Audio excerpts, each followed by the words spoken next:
नमस्कार दोस्तों, जैसा आप जानते हैं कि एएलपी का एग्जाम स्टार्ट होने वाला है। बहुत लंबे समय बाद रेलवे का पहला एग्जाम शुरू हो रहा है और इस एग्जाम से बहुत सारी उम्मीदें हैं।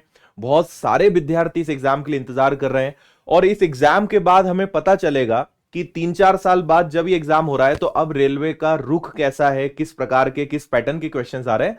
बहुत सारी चीजें इस एग्जाम से समझ में आएंगी। तो आपको पता है कि असिस्टेंट लोको पायलट एएलपी का 25 नवंबर से एग्जाम स्टार्ट होने जा रहा है और 25 नवंबर से स्टार्ट होके लास्ट जो है 25, 26, 27, 28 और 29 5 दिन में CBT 1 होना है। इसके बाद फिर आरपीएफ, एसआई, टेक्नीशियन, जेई और अन्य दूसरे एग्जाम्स होने हैं। तो आज मैं आपको थोड़ा सा बताता हूं कि इन बचे हुए दिनों में आप कैसे और अच्छी अपनी तैयारी कर सकते हो, प्रैक्टिस कैसे कर सकते हो, किन बातों का ध्यान रखना है, एग्जाम में किन गलतियों से बचना है। इन सब चीजों पे एकदम जल्दी से हम बात करते हैं। आपको पता है कि सबसे पहले CBT 1 होना है, इसके बाद फिर CBT 2 होगा, फिर इसके बाद CBAT, डॉक्यूमेंट वेरिफिकेशन और मेडिकल एग्जामिनेशन। तो फिलहाल केवल CBT 1 की बात करते हैं और इन सभी के बारे में हम पुराने वीडियोस में कई बार बात कर चुके हैं। आइए, आपको पता है कि टोटल यहां पर जो सब्जेक्ट्स होते हैं मैथ्स, जिसके आपके 20 क्वेश्चंस आने हैं। इसके बाद जनरल इंटेलिजेंस एंड रीजनिंग यानी ओवरऑल रीजनिंग कहें तो इससे 25 सवाल आने हैं। और इसके बाद पूरा general awareness, general studies, current affair, science, static GK सब मिलाकर आपके 30 क्वेश्चंस आने हैं। तो टोटल अगर इसको देखा जाएगा तो आपके टोटल 75 क्वेश्चंस होंगे और आपके पास समय रहेगा 60 मिनट। इसमें इन 1 घंटे में 60 मिनट में आपके पास 45 क्वेश्चंस तो ऐसे हैं जिसमें आपको कुछ ना कुछ सॉल्व करना है और 30 सवाल ऐसे हैं जिसमें केवल आपको पता है या नहीं पता है, बस आपको आंसर इसमें टिक मार्क करना है। इस एग्जाम के लिए मेरा यह मानना है कि सबसे जरूरी है टाइम मैनेजमेंट। इसको मैंने अलग से भी मेंशन करा है आपके लिए।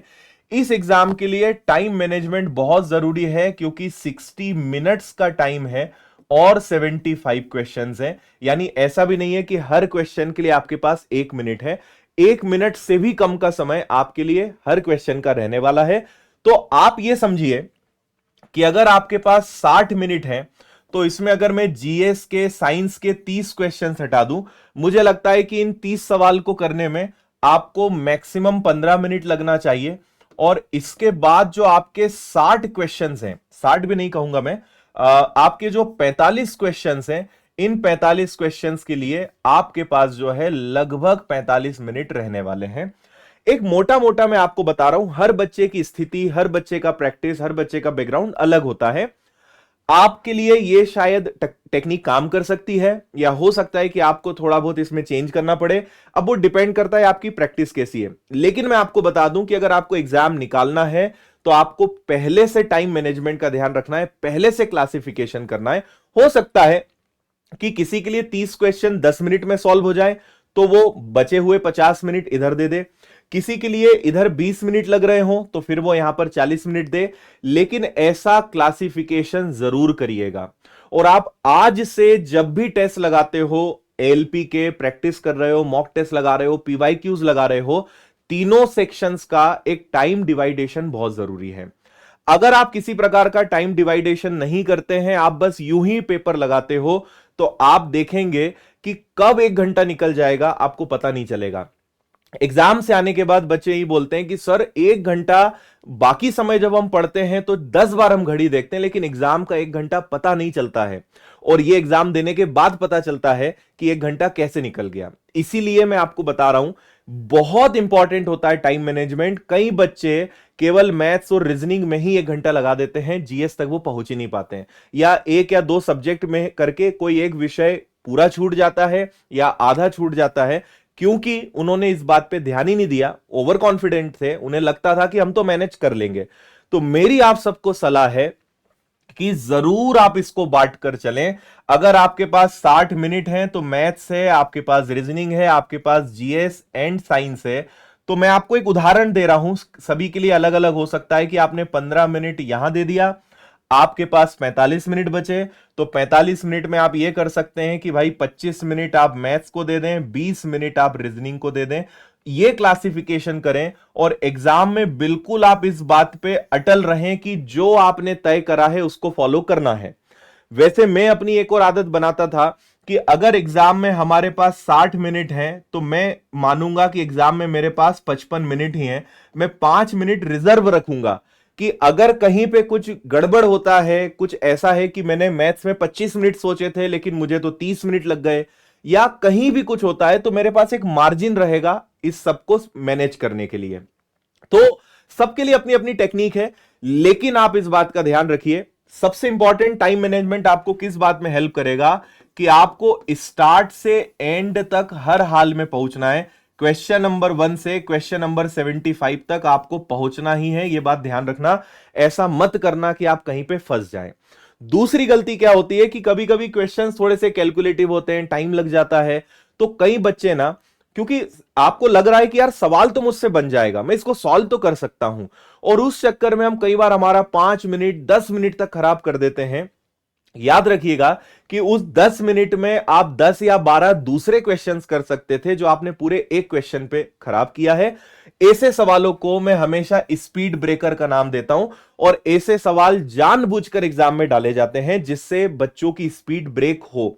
और वहां पे यह तय हो जाता है कि जिसने प्रैक्टिस करी होगी, जिसको मैनेजमेंट आता होगा, जिसका टाइम मैनेजमेंट सही होगा, जिसको इस बात की अच्छे से एक प्रैक्टिस और एक्सपीरियंस होगा कि कुछ सवाल छोड़ने भी पड़ते हैं, यह भी आपको ध्यान रखना है। ऐसा नहीं कि सारे सवाल करने ही है या मैथ्स पूरा ही आपको करना है। अगर एक आध सवाल, 2 सवाल छोड़ना भी पड़ जाए तो छोड़ देना, उसमें कोई बुरी बात नहीं है, क्योंकि कुछ क्वेश्चन जानबूझकर आपका टाइम खराब करने के लिए डाले जाते हैं। या तो बहुत कैलकुलेटिव दे देंगे, या प्रश्न आसान देंगे लेकिन डेटा ऐसा दे देंगे कि आप उसमें उलझ जाओगे। ऐसे सवालों को छोड़ दीजिए। ऐसे सवालों के लिए ही मैं हमेशा 5 मिनट का मार्जिन रखता था कि बन तो रहा है लेकिन लग रहा है कि यार इसमें टाइम लग जाएगा, तो आखिरी में समय बचेगा तो देख लेंगे, नहीं तो छोड़ देंगे। तो कुछ सवालों को छोड़ना भी पड़े तो छोड़ दीजिएगा।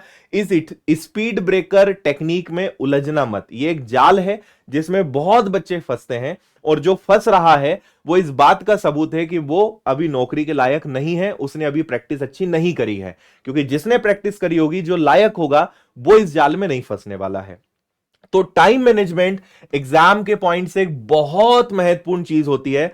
और ये ऐसे भी नहीं होगा कि केवल एग्जाम में, आज से एग्जाम तक आप जितने भी मॉक टेस्ट लगाएं, आप अपना क्लासिफिकेशन पहले कर लें। ये मैंने एक एग्जाम्पल दिया है, आप अपने हिसाब से टाइम को बांट लें और हमेशा उतने टाइम में ही करने की कोशिश करें। जैसे ही मैथ्स के 25 मिनट पूरे होते हैं, आपको लगता है कि मैथ्स के अभी 4 सवाल बचे पर मैथ्स का टाइम खत्म हो गया है, छोड़ देना, दूसरे सब्जेक्ट पे चले जाना। पर यहां पर अगर आपने गड़बड़ किया, क्योंकि मैथ्स में टाइम लगा, आपने रीजनिंग का टाइम मैथ्स को दिया, रीजनिंग में टाइम लगा, आपने जीएस का बहुत सारा टाइम आपने रीजनिंग को दिया, जीएस पे कहीं ना कहीं असर पड़ेगा, है ना।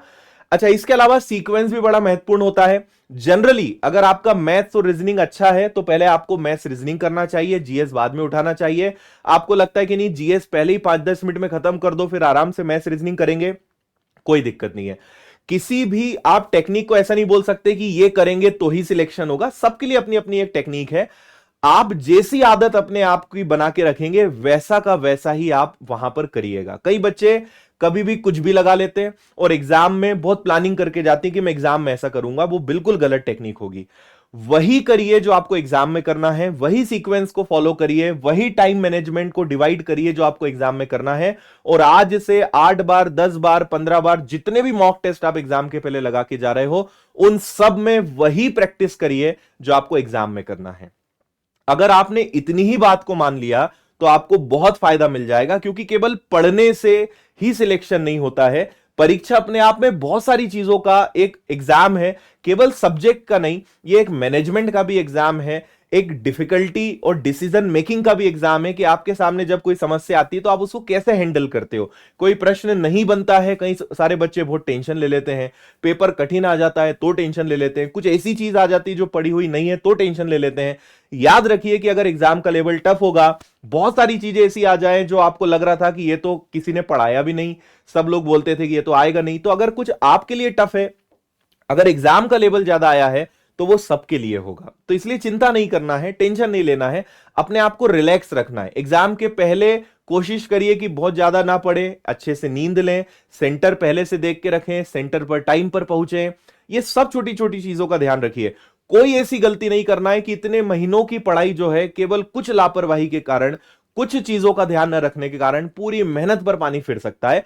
इसलिए एग्जाम होने तक मैनेजमेंट जरूरी है, केवल पढ़ना जरूरी नहीं है, एग्जाम सेंटर पे टाइम पे पहुंचना भी उतना ही जरूरी है ना। अपने आप को एक दिन पहले रिलैक्स करना जरूरी है, अच्छी नींद लेना जरूरी है, एक सिस्टमेटिक क्लासिफिकेशन और डिवाइडेशन जरूरी है, सीक्वेंस जरूरी है, शुरुआत से आखिरी तक पहुंचना जरूरी है। ये हर चीज आपकी पढ़ाई को तभी सफल बनाएगी जब आप इन सारी चीजों का ध्यान रखेंगे। एडमिट कार्ड पे जो भी इंस्ट्रक्शंस रहेंगे उनको आप ध्यान से पढ़िए। इसके अलावा कुछ चीजें और बता देता हूं, है ना। देखो, सिलेक्शन सिलेबस पर डिपेंड करता है। अब हो सकता है कि आपका कुछ सिलेबस बच गया हो, आपको लगता हो कि अरे मैंने अभी तो ये पढ़ा नहीं है, छूटा है। अब आपको यह ध्यान रखना है, इस अंतिम समय में अगर सबसे महत्वपूर्ण कोई चीज है तो वो है प्रैक्टिस। ठीक है, अगर कुछ छूट गया है तो ठीक है, कोशिश करिए दिन में 1-2 घंटे आप उसके लिए निकालें। आपका आज दिन का 80% समय सिर्फ और सिर्फ प्रैक्टिस पे जाना चाहिए और आपका 20% समय कुछ पढ़ाई पर जाना चाहिए। पढ़ना इन द सेंस कि आपको सिलेबस में कुछ कवर करना है, आपको रिवीजन करना है, वो आपके दिन का केवल 20% समय इस पे जाना चाहिए। 80% समय आपका प्रैक्टिस पे जाना चाहिए। और अगर आपने प्रैक्टिस को इग्नोर कर दिया, आपने सोचा टेस्ट क्या लगाएं, पढ़ लेते हैं, पढ़ने से ज्यादा फायदा हो जाएगा, ये आपकी बहुत बड़ी गलती होगी। जितना पढ़ा है उसकी अच्छी प्रैक्टिस करिए, उसको रिवाइज करिए, उसके आधार पे मॉक टेस्ट लगाइए, क्योंकि टेस्ट लगाना अब बहुत ज्यादा जरूरी है बजाय कुछ छूटे हुए को पढ़ने के, है ना। तो सिलेबस ठीक है, जितना हो गया है पूरा हो गया है, बहुत अच्छी बात है। टेस्ट लगाइए, उससे देखिए कि कौन सी ऐसी चीजें हैं कि हमने पढ़ी है लेकिन नहीं बन रही है, रिवीजन करिए। कौन सी ऐसी चीजें जो बार बार आ रही है उसको अच्छा करिए। लेकिन सबसे ज्यादा प्रायोरिटी आपको अपनी प्रैक्टिस को देना है, इसको बिल्कुल इग्नोर मत करिएगा।